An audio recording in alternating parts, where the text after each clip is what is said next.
ये कोई रिसर्च या बड़े खुलासे वाली वीडियो नहीं है। जैसा कि हम अक्सर बोलने के अधिकार को लेकर बात करते रहते हैं, तो मेरा इस पर कहना है कि बोलने का अधिकार भी उन्हीं को है जो बोलने का सामर्थ्य रखते हैं। ये कोई मिथ्या नहीं, सत्य है। जैसे भी ऐश्वर्या राय ने मोदी जी के सामने कहा कि एक ही जाति है, मानवता की जाति, और एक ही धर्म है, प्रेम का धर्म, एक ही भाषा है, दिल की भाषा।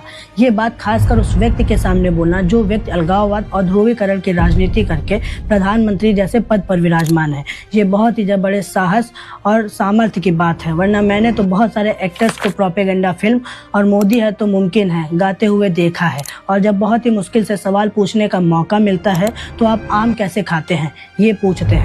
माना कि किसी बड़े आदमी को देखकर बौद्धिक क्षरण हो जाता है, ये तो आम बात है, लेकिन आप भी तो बड़े आदमी हो। आपके पीछे भी बहुत सारे लोग बोलने के लिए खड़े हैं, लेकिन इसके लिए भी सामर्थ्य चाहिए। और सामर्थ्य कैसे आता है, मुझे इस विषय के बारे में पता चला तो मुझे लगा कि आप सभी लोगों को भी बताना चाहिए कि कैसे ऐश्वर्या राय और सलमान खान जैसे लोग खुले शब्दों में ऐसा बोल पाते हैं। There is only one caste, the caste of humanity.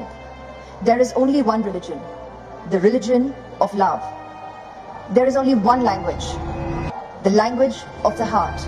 जैसे भी ऐश्वर्या राय जी सत्य साईं बाबा जी के शताब्दी समारोह में गए हुए थे और उन्होंने वहां पर पीएम मोदी जी के मंच पर ही ये शब्द कहे। ये न केवल एक संदेश था बल्कि मौजूदा माहौल में बेबाक चुनौती भी थी, बिना किसी को सीधा निशाना बनाते हुए।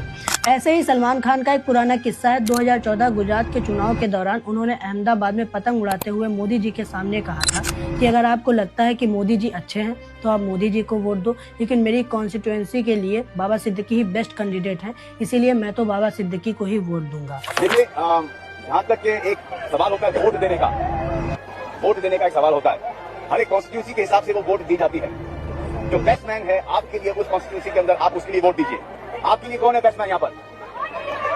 आपके लिए मोदी है, आपके लिए मोदी साहब यहाँ पर है बेस्टमैन। हमारी जो कॉन्स्टिट्यूंसी है बांद्रा, यहाँ पर मेरा कर्तव्य होता है कि मैं जाके वोट दूं, वहाँ पर वो है बाबा सिद्दीकी और प्रियदर्शन। किसी लीडर के सामने ये कह देना ये बताता है कि सच्चा साहस क्या होता है, और साहस कहाँ से आता है इसका सीधा सा जवाब है उनका पैसा और आप सभी लोग।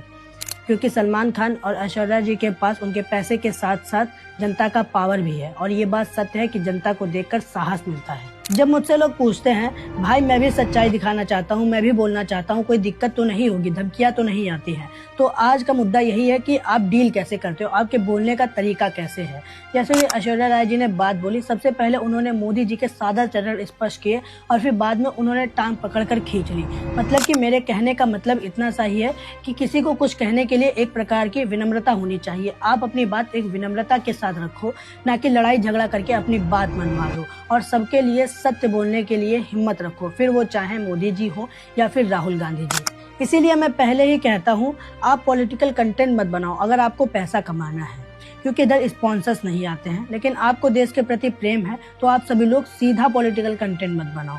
आपके पीछे कुछ सपोर्ट हो जाए, जैसे 50,000 या 1 लाख फॉलोअर्स, ताकि आपके पीछे 10, 20, 50 लोग बोलने वाले हों, तभी शुरू करो। जैसे पहले मैं किताबें पढ़ता था और लोगों को किताबों के बारे में बताता था, फिर जब मेरे 50,000 के आसपास फॉलोअर्स हो गए थे तब मैंने सोचा कि अब मुझे पॉलिटिक्स की तरफ जाना चाहिए। मुझे बोलना अच्छा लगता है तो मैं बोलता हूँ, फिर भी कई लोगों का कहना होता है बी सेफ छोटे भाई, तो मेरा मानना है मरना तो उनको भी है जिन लोगों को लगता है कुछ बोलूंगा तो लोग मुझे मार देंगे।